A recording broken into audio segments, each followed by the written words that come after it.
세계 역사상의 가장 긴 휴전회담이 어떤 것인지 여러분 아십니까? 그것이 6.25 전쟁 기간 중에 벌어졌던 휴전회담이었습니다.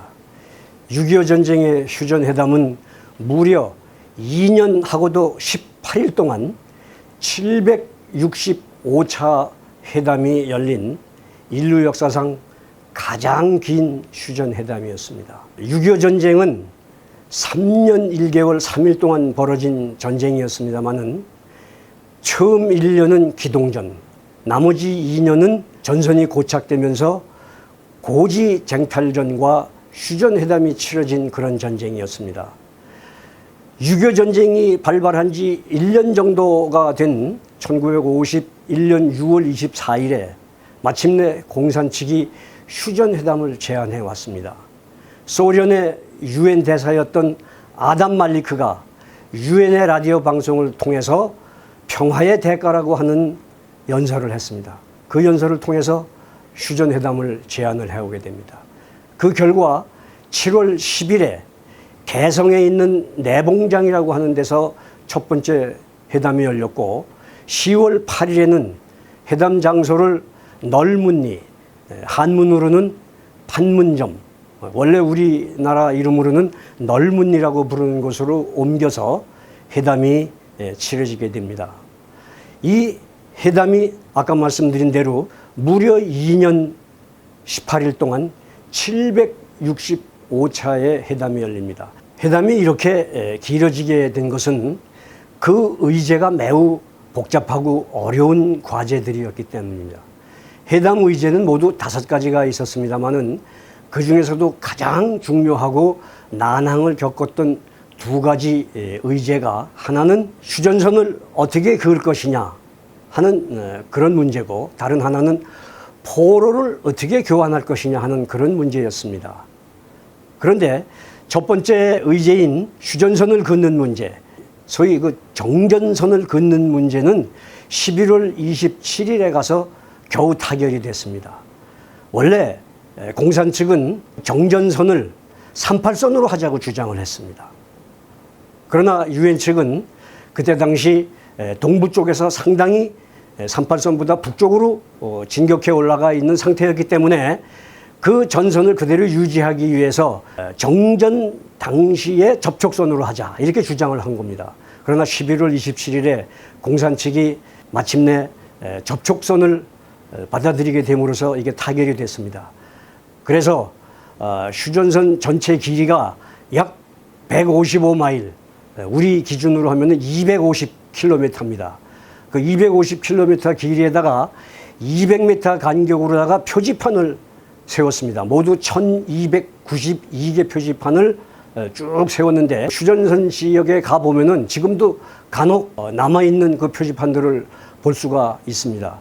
그 표지판을 중심으로 해서 남북은 각각 남쪽과 북쪽으로 2km씩 후퇴를 해서 폭 4km의 DMZ, 비무장지대를 만들게 된 겁니다. 그게 오늘날 남아있는 비무장지대입니다.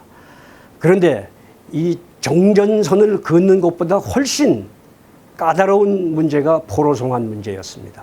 공산 측은 모든 포로는 일괄해서 즉각 송환하라는 요구를 했습니다. 그러나 포로 신문을 해보니까 공산 측의 북한군과 중공군 포로 가운데에는 송환되지 않기를 원하는 포로들이 너무 많았습니다. 그래서 유엔 측은 무조건 송환을 반대하고 자유의사를 존중해서 송환되겠다고 하는 사람들만 송환하자고 주장을 했습니다. 이것이 거의 2년 가까이 끌게 된 원인입니다. 예를 들면은 북한군 포로가 약 11만 2천 명 정도 있었는데 그 가운데에서 4만 7천 명 정도는 북한으로 송환되기를 거부했습니다. 물론 그 4만 7천 명 가운데에는 약 3만 5천 명이 북한군이 남한 지역을 공격해 왔을 때 남한 지역에서 강제로 징집했던 사람들입니다. 그러니까 이 사람들은 대한민국 국민이었고 그 가족들이 대한민국에 살고 있던 사람들입니다. 그러니 북한으로 송환되기를 희망했겠습니까? 이 사람들은 북한으로 송환되기를 아주 완강하게 거부를 했습니다. 또 중공군 포로가 한 2만 명 있었는데 무려 15,000명, 그러니까 4분의 3은 중국 본토로 송환되기를 거부했습니다.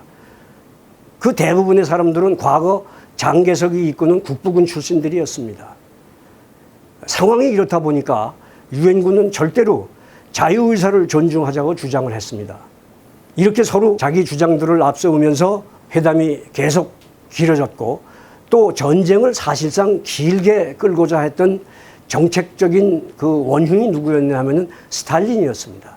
사실은 스탈린은 이 전쟁이 길어지면 길어질수록 미국과 중국이 국력을 소모하게 되고 또 미국은 유럽에 눈을 돌리지 못하게 될 것이기 때문에 전쟁이 될 수 있으면 길게 끌기를 원했습니다.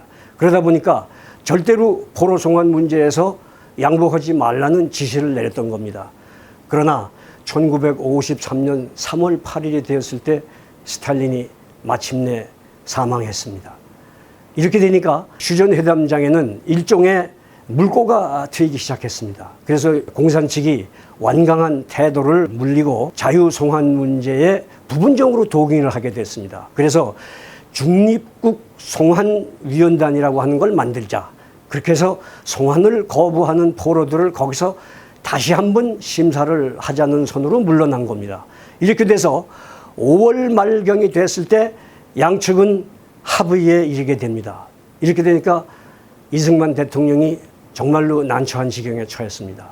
그 상황에서 만일 정전이 된다 그러면은 유엔군은 전부 자기 나라로 다 돌아가게 될 것이고 바다 건너가게 되는 것입니다.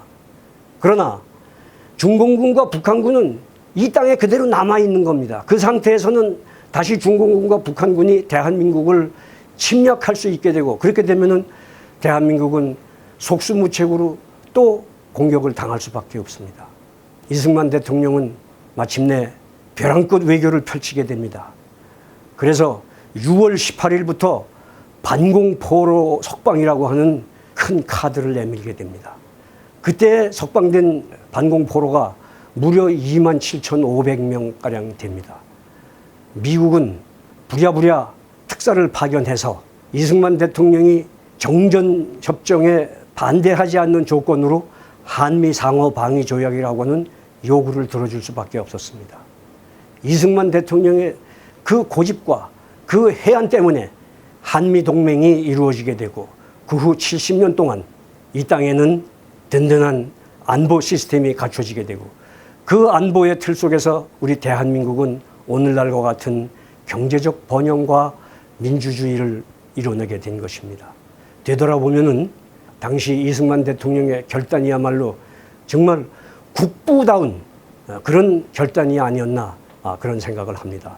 마침내 정전협정은 5개조 63개 항으로 되어 있는데 1953년 7월 27일 날 조인이 된 것입니다.